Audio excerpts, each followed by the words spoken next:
The growing Arab democratic revolutions are spreading across North Africa and the Middle East. How will the U.S. government respond? 1979 was a similar time. Then the people of Iran were trying to overthrow their dictator, the Shah, whose secret police and army took a frightful revenge on them in blood and torture.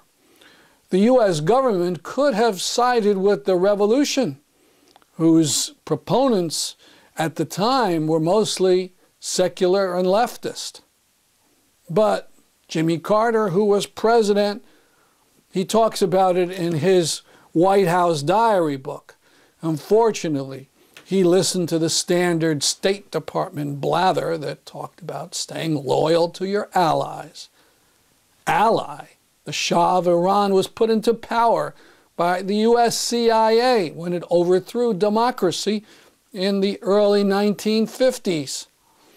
The Shah was just a puffed-up puppet, but Carter stood with him to the bitter end.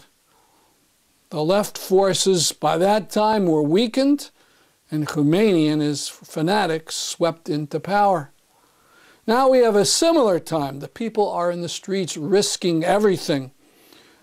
They're trying to sweep out what the corporate media calls pro-Western rulers, meaning tyrants who follow the U.S. line on Israel and who allow their economies to be penetrated by U.S. corporations and who hold elections, phony elections, from time to make things look kosher. When communist countries held elections and had 90% voting for the ruling Communist Party, our politicians howled. But what about now? Take Egypt for an example. In his last election, Hosni Mubarak, who's been running that country since 1981, he won his election with a tidy 90% of the vote.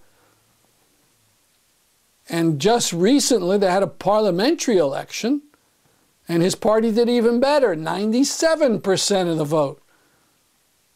But where did President Obama go to give his New Beginnings speech to the Arab world? He went to Cairo, Egypt, right into the heart of darkness.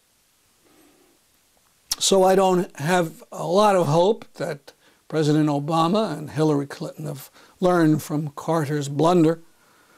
They've been bleating about reform and the need to avoid violence. But who starts the violence? Everybody knows it's the police and army that beat protesters who are unarmed. If he doesn't want a repeat of 1979, he can take a real stand against violence by simply declaring the U.S. is suspending all deliveries of weapons or tear gas to the dictatorships, military governments, apartheid state, and monarchies in North Africa and the Middle East. That would be enormous help to the democratic movement.